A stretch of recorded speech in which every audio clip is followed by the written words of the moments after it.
Hello everyone, कैसे हो आप सब। आज हम पढ़ने वाले हैं क्लास 10th का chapter 5 arithmetic progression in short form AP.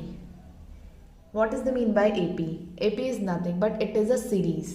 ये एक सीरीज़ होती है जिस सीरीज़ में हम नंबर्स को एक पर्टिकुलर 1 बाय 1 रखते हैं और इस सीरीज़ में जो नंबर्स होते हैं उनके जो डिफरेंसेस होते हैं वो हमेशा सेम होते हैं। For example 2, 4, 6, 8 dot dot dot. Okay, so these are the numbers. ये नंबर्स हैं जहाँ पर हमारे पास इनके बीच का जो डिफरेंस है वो हमेशा सेम है। फॉर एग्जांपल 4 और 2 के बीच का डिफरेंस 2, 6 और 4 के डिफरेंस 2, 8 और 6 के डिफरेंस 2। सो एपी हमेशा वो सीरीज़ होती है जहाँ पर जो नंबर के डिफरेंसेस होते हैं वो हमेशा सेम रहते हैं। जैसे कि 2 और 4 के बीच में जो डिफरेंस है वो 2 का ही है, 6 और 4 के बीच में जो डिफरेंस है वो 2 का ही है। सो such type of series are called AP, arithmetic progression. Chapter number 5 in class 10th यही दिया है। For example, हम क्वेश्चन नंबर 2 का अगर 1 पॉइंट करने की बात करें तो वहाँ पर अगर A इज इक्वल टू 2 दिया गया है और D इज इक्वल टू 5 है और यहाँ पर हमसे आगे बोला गया है कि आपको इसमें क्या फाइंड आउट करने हैं, आपको इसमें जो AP है उसके 4 टर्म्स फाइंड आउट करने हैं। अगर आपको A दिया हुआ है और D दिया हुआ है तो इस केस में अगर आपको A और D दोनों है आपके पास और आपको यहाँ पर क्या फाइंड आउट करना है, एक AP के 4 टर्म्स फाइंड आउट करने हैं। तो AP का जो फर्स्ट टर्म होता है वो तो हमेशा A ही होता है, A फर्स्ट टर्म ही है, तो A जो होगा वो 2 होगा। तो पहला वाला जो टर्म है वो तो A ही है which is 2।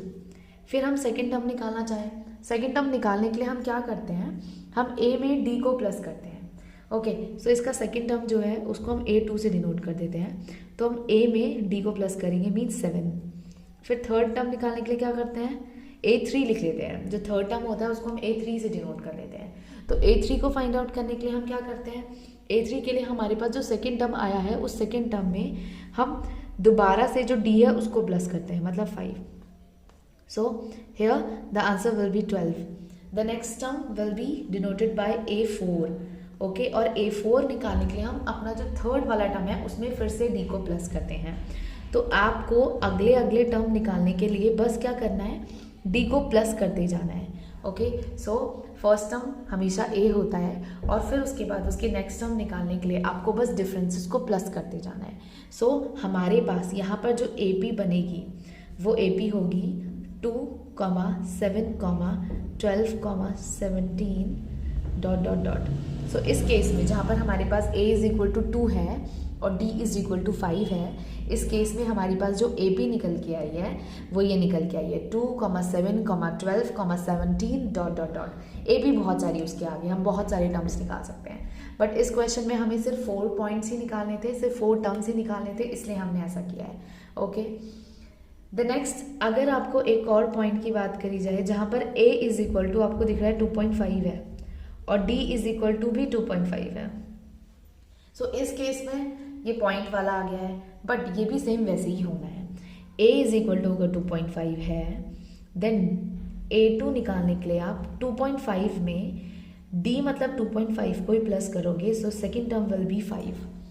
For the third term आप फिर से जो ये सेकेंड टर्म है इसमें 2.5 को प्लस करोगे, so the next term will be 7.5। Okay, फिर A4 निकालने के लिए 7.5 में अगेन वील प्लस 2.5 और इस तरह से हमारे पास AP के सारे टर्म्स निकल कर आ जाएंगे।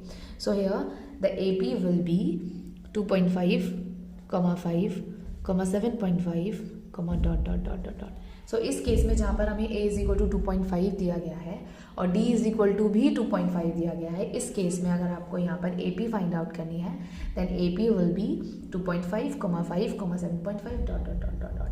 ऐसे हम किसी भी पर्टिकुलर क्वेश्चन में जहाँ पर हमें फर्स्ट टर्म और कॉमन डिफरेंस दोनों चीज़ें दी गई हैं वहाँ पर अगर आपको अपनी AP फाइंड आउट करनी है तो आप इस फॉर्मूले को इस तरह से यूज़ करके चीज़ों को निकाल सकते हो, AP को निकाल सकते हो। ओके, नाउ अब हमारे पास अगर हम इसी एक्सरसाइज का क्वेश्चन नंबर 3 देखें, ये हम 5.1 कर रहे हैं क्वेश्चन, ये चैप्टर नंबर 5 है और चैप्टर नंबर 5 का 5.1 के क्वेश्चन चाहिए। 5.1 में क्वेश्चन नंबर 3 जो है वहाँ पर हमें ऑपोजिट दे दिया है, इस केस में आपको AP दी गई है और उस AP में बोला गया है कि आपको यहाँ पर कॉमन डिफरेंस और फर्स्ट टर्म फाइंड आउट करना है। ओके, सपोज आपकी जो AP है वो कुछ ऐसी है 3, 6, 9, dot dot dot.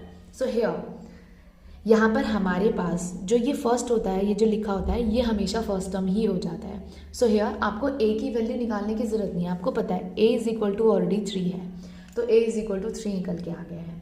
So A is equal to 3 आ चुका है। अब आपको निकालना है common difference. So common difference के लिए हम क्या करते हैं, कॉमन डिफरेंस के लिए हम जो सेकेंड टर्म है उस सेकेंड टर्म में से फर्स्ट टर्म को माइनस कर देते हैं, mean 6 - 3, so 3। So here in this case D is equal to 3 and A is equal to also 3. तो यहाँ पर जो फर्स्ट टर्म है वो भी 3 आ गया है एंड कॉमन डिफरेंस जो है वो भी 3 आ गया है। So these are 2, A is equal to 3 and D is equal to 3.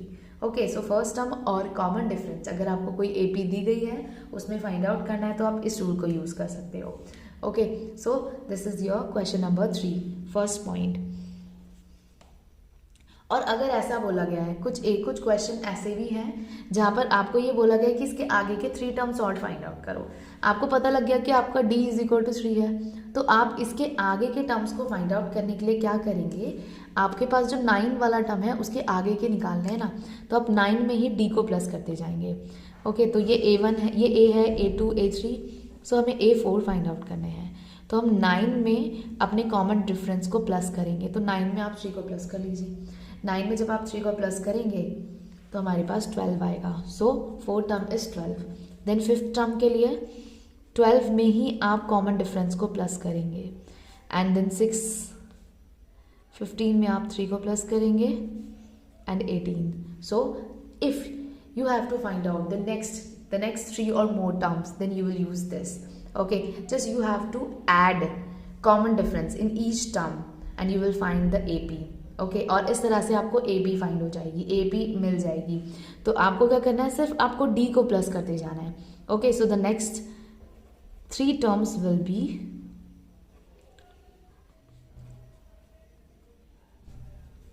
12, 15 and 18. So these are the answers. So that's it. So this is the question number 3 of 5.1. उसके सारे points ऐसे ही हैं और आप इस रूल को फॉलो करके question number 3 के सारे पॉइंट्स को फाइंड आउट कर सकते हैं। Okay, so this is the chapter number 5 and this is the exercise 5.1 of the chapter number 5। Okay, so ये सारे का सारा बेसिक था। हमने कुछ क्वेश्चंस भी किए उससे रिलेटेड। आप इन क्वेश्चंस के रूल्स को फॉलो करके बाकी जो बचे हुए क्वेश्चंस हैं वो सारे के सारे सॉल्व कर सकते हैं। So that's it for today. Okay, now we will meet in the next video and in the next video we will do 5.2। So 5.1 में जितना था वो यही है। अब बाकी सारे क्वेश्चंस को सेम ऐसे ही सॉल्व कर सकते हैं। सो आज के लिए इतना ही, मिलते हैं हमारी नेक्स्ट वीडियो में। Bye bye everyone, have a nice day. One more thing, please like my video and subscribe my channel. Bye bye.